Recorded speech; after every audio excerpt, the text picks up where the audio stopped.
A PNL se iniciou em 1970, quando um matemático chamado Richard Bandler foi estudar psicologia para entender melhor a mente das pessoas, né? O desenvolvimento delas. Só que com a cabeça de matemático, ele achou a psicologia algo um pouco desestruturado. Ele não conseguia entender o porquê alguns terapeutas, apesar de terem a mesma metodologia, não tinham os mesmos resultados. E aí ele iniciou uma pesquisa através de questionários para entender o porquê algumas pessoas tinham sucesso e outras não. E ele concluiu que existia um padrão de sucesso e um padrão de fracasso. Por exemplo, as pessoas de sucesso, elas viam, né, elas percebiam a realidade de uma forma mais otimista, mais positiva, viam a vida mais colorida, mais nítida, mais brilhante. Sabiam exatamente aonde queriam chegar, então tinham os objetivos mais claros, mais definidos, viam nos erros possibilidades de crescer, de aprender. E tinham também uma postura corporal similar umas às outras, né? E já as pessoas que apresentavam muito fracasso tinham um diálogo interno mais pessimista, não enxergavam a vida com tanta cor, não tinha muito sentido naquilo que fazia, não sabiam aonde exatamente gostariam de chegar e também tinha uma postura similar umas às outras. E o que ele pensou? Bom, são comportamentos, né? São imagens, são sons, são sensações que se repetem, fazendo com que haja realmente um padrão de sucesso e um padrão de fracasso. Então, né, ele viu ali que tinha uma receita. E ele pensou o seguinte: vou pegar as pessoas que não estão tendo sucesso na vida e vou aplicar um modelo de sucesso nelas. E aí, durante uns 3 meses mais ou menos, ele fez essa experiência e realmente ele conseguiu mudar os resultados dessas pessoas que só tinham até então fracasso. E vendo essa experiência tão interessante, né, do Richard Bandler, o John Grinder, né, que era estudante e professor de linguística e psicologia, decidiu se juntar a ele para estudar outros modelos de sucesso. Então eles escolheram aí os grandes terapeutas do seu tempo, como por exemplo a Virginia Satir, da constelação sistêmica, o Fritz Perls e o Milton Erickson. Então eles estudaram de forma muito detalhada, de forma muito profunda, esses 3 terapeutas. Eles anotavam todas as estratégias que se repetiam e estruturaram um modelo, né? Esse modelo que dava muito certo, eles reuniram num livro chamado A Estrutura da Magia, Linguagem e Terapia. E depois de modelarem, né, esses grandes terapeutas, eles também foram atrás de pessoas de sucesso na comunicação e também na área de vendas.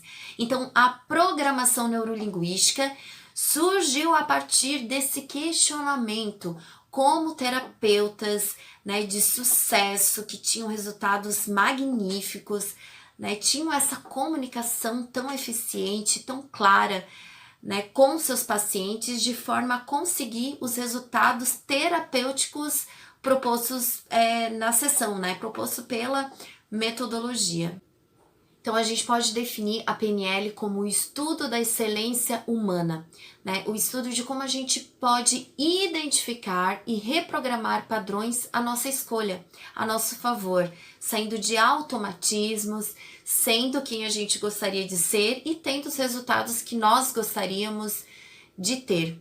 E teve uma palestra que o John Grinder deu, né, quando a PNL estava fazendo muito sucesso na época lá das pesquisas deles, e foi considerada a palestra mais breve de todos os tempos, porque ele chegou para a plateia e falou somente uma frase, né, sobre o que era PNL. E ele falou o seguinte: PNL é escolhas, ponto.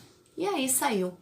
A plateia não, né, ficou se questionando, escolhas, mas é exatamente isso que eu falei. A partir do momento que você consegue identificar o seu padrão de pensamento, né, a representação interna que você faz da realidade, você consegue dar novas características visuais, auditivas, sinestésicas para essa realidade. Tem uma analogia para você entender melhor como que funciona nessa identificação e reprogramação que a PNL faz com padrões já programados na nossa mente.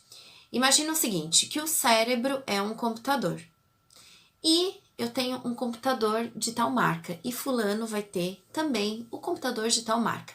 O que vai diferenciar o meu computador dele não é essa parte visível, não é o modelo do computador, e sim o que eu vou colocar dentro do computador. Então, o que eu vou colocar dentro seria a nossa mente, seriam os programas que a gente vai instalando. Então, como que a gente captura as informações, como que a gente processa as experiências que chegam até a gente? Através dos 5 sentidos: o visual, o auditivo, o gustativo, o olfativo e o sinestésico. Então, a gente captura as informações através desses sentidos e aí a mente processa, armazena e organiza, criando programas.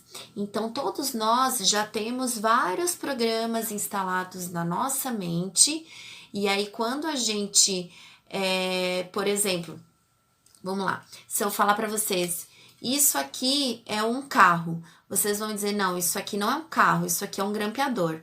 Por que que vocês vão falar isso? Porque vocês já têm um programa armazenado na cabeça de vocês que relaciona a imagem desse grampeador com a imagem que vocês já tinham de um grampeador na cabeça de vocês e assim vai. Se vocês nunca tivessem visto um grampeador e não saberiam o que era, vocês poderiam até acreditar em mim. Então, assim, através das nossas experiências, informações, a gente vai criando esses programas. E, por exemplo, uma pessoa que tem medo de barata, né? Uma pessoa que tem medo de barata. O que acontece com essa pessoa? Ela tem uma imagem dessa barata, ela tem sons que remetem a essa barata, ela tem uma sensação que é específica dessa relação com a barata. Então, numa técnica para você curar a fobia de barata, por exemplo, você vai colher da pessoa todas as informações que ela tem processadas a respeito da barata e você vai reverter essas informações, ou seja, você vai identificar primeiramente um programa já instalado e você vai reprogramar, modificando as características visuais, auditivas e sinestésicas em relação à barata. Aí, mudando esse programa que está instalado, você consegue mudar o comportamento, né, o significado que você tem em relação a isso.